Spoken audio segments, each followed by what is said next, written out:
So you're charged with unlawful carrying of a weapon. You were facing up to a year in jail and or a $4,000 fine.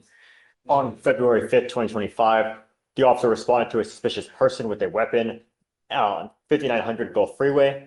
The officer made contact with the defendant, who was 17 years old. The defendant advised he was inside Jack in the Box while brothers were selling waters outside. The defendant saw a male rushing at his brothers with a knife, pulled out his gun, and pointed it at the male while telling his brothers to run. The officer performed a search on the defendant, locating a 9mm Glock 19, and the defendant advised he bought the gun from a friend for $150. Okay, hold up, this kid's only 17, and he pulled a gun to protect his brothers. That's a major moral dilemma right there. Legally, he's underage and can't possess that firearm, but ethically, he might have just saved lives. What would you do in his place? Break the law to stop a knife attack, or stay out of it? I mean, Yes, Judge. In this case, the officer was going off the fact that he performed the search because he indicated there was a firearm. So he's going to the defense of others. yes, Judge. It's another person. And it's just the way this is pled is because he's underage. He's below the age of 21. That's the way it's pled, Your Honor. You hear this? Hold on, I'm gonna go yell at somebody. Hold on. Don't know what's going on. Hi, Judge. Is this young man charged with unlawful carrying of possession for being under 21? Correct. Hold on, I got a kit. Here's the GPS But I'm memo. more concerned about the defense of others. Did you hear it? I mean, No, hold on. hold on a second. Here's Wait a minute. GPS. Let me give you a lawyer, Mr. Yeah. Oh, I volunteer. I volunteer representation. Yeah, Give me a record, can you fill that out, please? I will do that. But here's a GPS memo saying that it's Hold on a second. unconstitutional. You know, representative gentleman? Oh, hell yes. Here's the Fifth Circuit saying that it's unconstitutional. Here is the United States District Court, Northern District, saying it's unconstitutional. Here's a motion to quash information. I'll just cross out the name. Great job. Yeah, I had to get in this fight yesterday and I'm teed up. Here you go, Mr. Tito. Thank you. This judge just dropped a serious life lesson bomb, and he's right. Even when you win legally, one wrong decision can haunt you forever. Notice how he blends justice with mentorship. That's a rare balance. Not all judges take time to teach the people standing before them. Judge. I was is gonna, there PC? yeah, look, you gotta be very careful. You know, God forbid something happens where you really dig yourself a hole. I'm gonna find no probable cause, but really, you have to be very careful. You know, sometimes you make a decision in life and it can really have consequences, all right? You know what that means, right? Are you in school? It all starts with school, man. You got to get back into school. This is not a good way to go through life. At 7, the more schooling you have, the more money you're going to make. Knowledge is power, my friend. Do it. Make something. Make me proud. Please. Case is going to get dismissed. So you're charged with driving while intoxicated. You're facing up to 6 months in jail and or a $2,000 fine. We are going to do probable cause. You have the right to remain silent. Anything you say can and will be used against you. You have the right to have an attorney present. If you cannot afford one will be appointed to you, sir. Thank you, Your Honor. Officers were dispatched to a Holiday Inn in Harris County, Texas, in response to a disturbance. The caller reported that 2 white males left the property, one in an F-150 and one in a Mitsubishi. When the officer arrived, he observed a Mitsubishi, which matched the description given in the parking lot, headed toward the nearby road.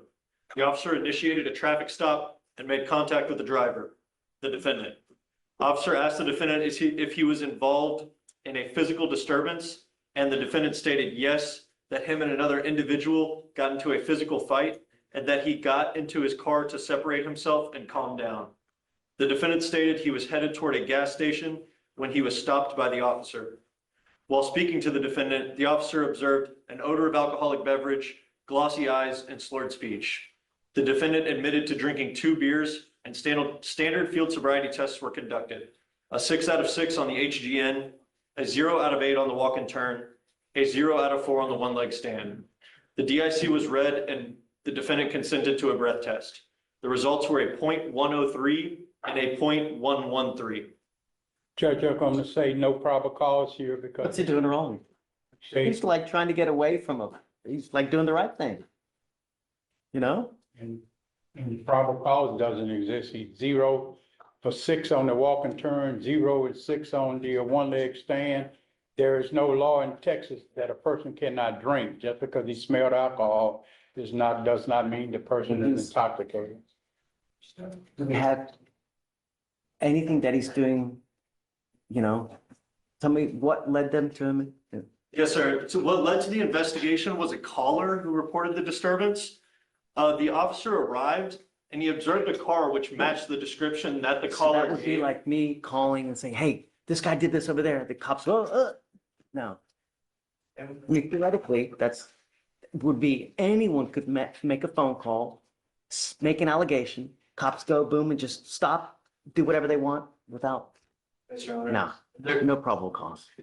Thank you, Judge. Be careful, man. There's a lot of haters out there. Don't let them get you, you know? Life's too short, all right? All right, good luck. So you're charged with terroristic threat. You're facing up to 6 months in jail and or a $2,000 fine. On August 1st, 2024, the officer was dispatched to a disturbance call, and upon arrival, the complainant and security staff stated that the defendant made threats to kill everyone, broke 2 hospital monitors, and was acting aggressive towards the medical staff. The complainant stated the medical staff became scared since the defendant stated, "I will kill you all." The complainant stated she was scared for her life since she did not know what the defendant would do next at that moment. That doesn't sound right, because I didn't do that. Give you a lawyer and we can go through this with the lawyer. So did he direct it at a person? Is he directing at the entire world? What? The statement was only made that "I will kill you all." And it says the complainant stated the medical staff became scared, and the statement was that "I will kill you all." That's all we have from the DIMS, Your Honor. And then furthermore, the complainant did state she was the only one at the hospital at the time of the officer's arrival, since the rest of the medical staff had gone through a shift change and she was the only one there. So it's not exactly clear who was there when the statement was made. He just said, "I will kill you all." All right, so who's it directed to? Just, I don't even know that.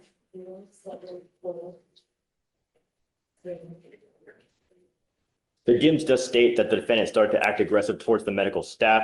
and So I think that's why she was scared, right? it appears that it could follow on saying the defendant was, the complainant said she was scared and the medical staff was scared since he stated, "I will kill you all." So it appears that it was directed towards the medical staff as he was acting aggressive towards the medical staff. It appears. Because there's just two A distinct, hunch. sentences, Your Honor, where he acted aggressive towards the medical staff and the complainant stated the medical staff became scared since the defendant stated, "I will kill you all." I thought I already did time for that too. Mr. Mickish, I'm going to find that there's no probable cause to go forward with your case, but you need to be careful. Yeah. Scaring people can kind of hurt them. You know what I mean? Your Honor, I Don't, don't, look, don't. Mr. Mickish, patience goes a long way. Yeah. You know, when you get upset and when you lose control, that's why we Another no probable cause. That's 3 wins in one session. But here's what's interesting. The judge isn't just clearing cases. He's using them as teachable moments. From gun laws to self-defense to emotional control, this courtroom feels more like a classroom for life. Which moment hit you the hardest today? have so many people in jail because they lose control. They do whatever they want to do. And they don't think, if I do this, what's going to happen? If I say this, what's going to happen? Be careful. All right. All right. Just hang tight for me in the back.